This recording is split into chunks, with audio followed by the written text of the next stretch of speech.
Hello everyone, today on this video I'd like to introduce you to a book that has truly opened my eyes and changed the way I see the world, especially the way I see men emotional.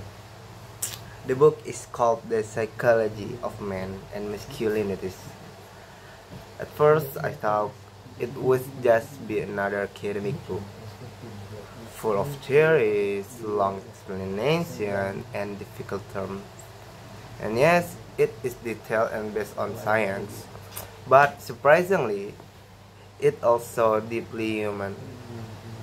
It made me reflect on what it really means to be a man in today's world, and how society shapes men's emotions, behavior, and even their mental health.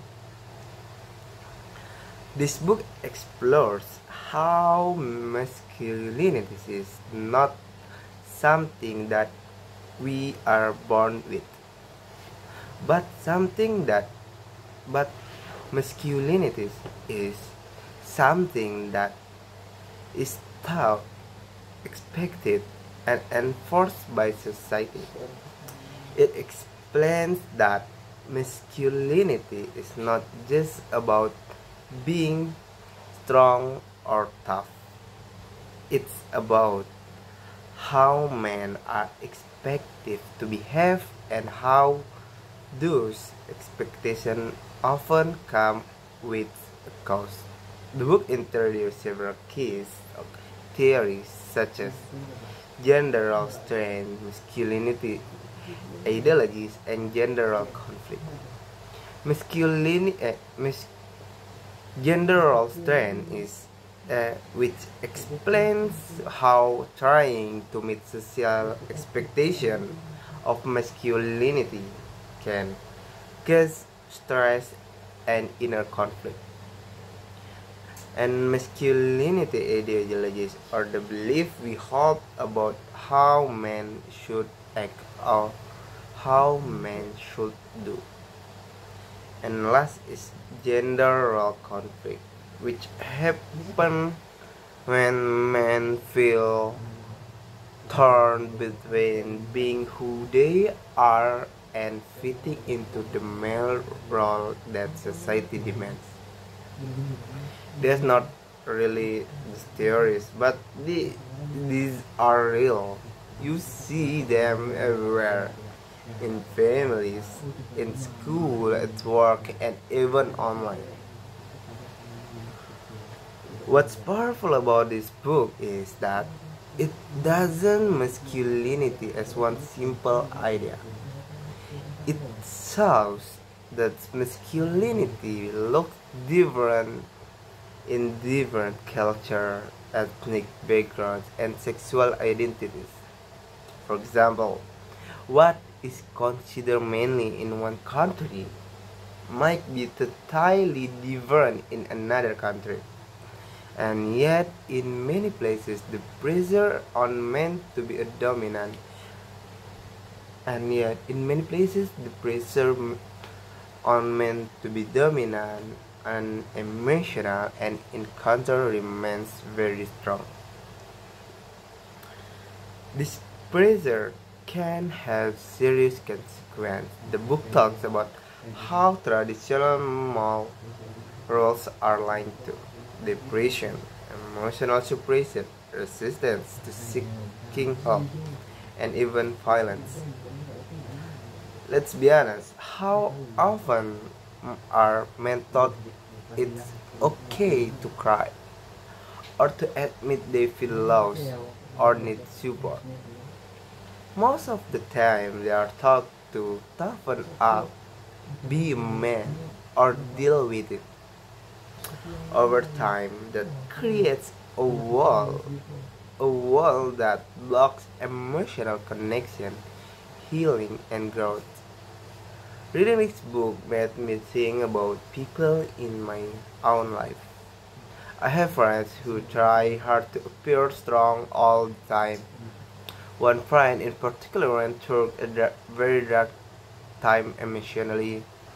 He felt he had to hide his sadness because he thought no one would understand.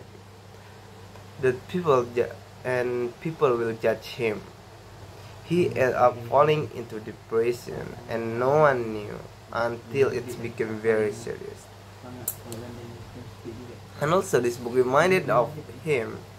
It helped me understand that he was not alone. That he was not alone. It made me reflect on how important it is to create safe spaces like places where men can talk, feel, and ask for help without shame or embrace. One sentence from the book really stuck me.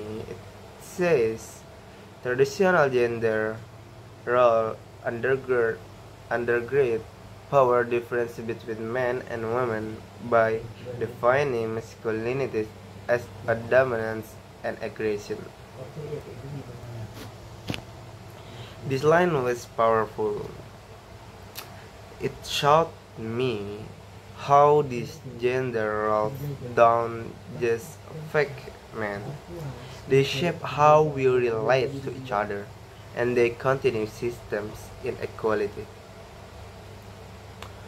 After I read this psychology man and masculinity, I've learned that masculinity is not natural or fixed. It's learned and it can change.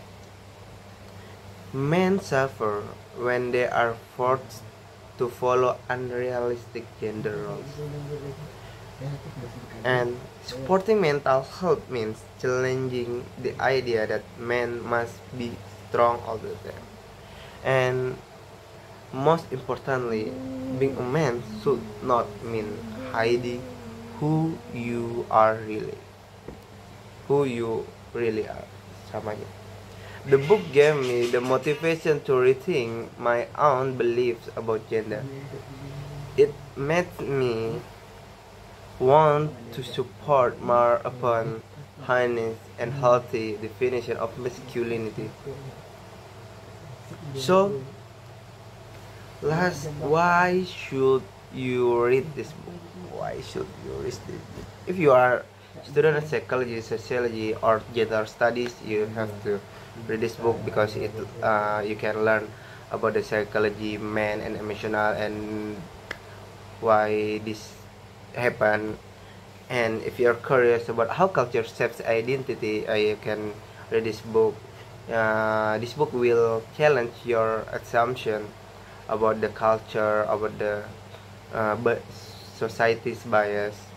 And if you are someone who want to better understand the people around you, especially you are the man, then this book is a great place to start.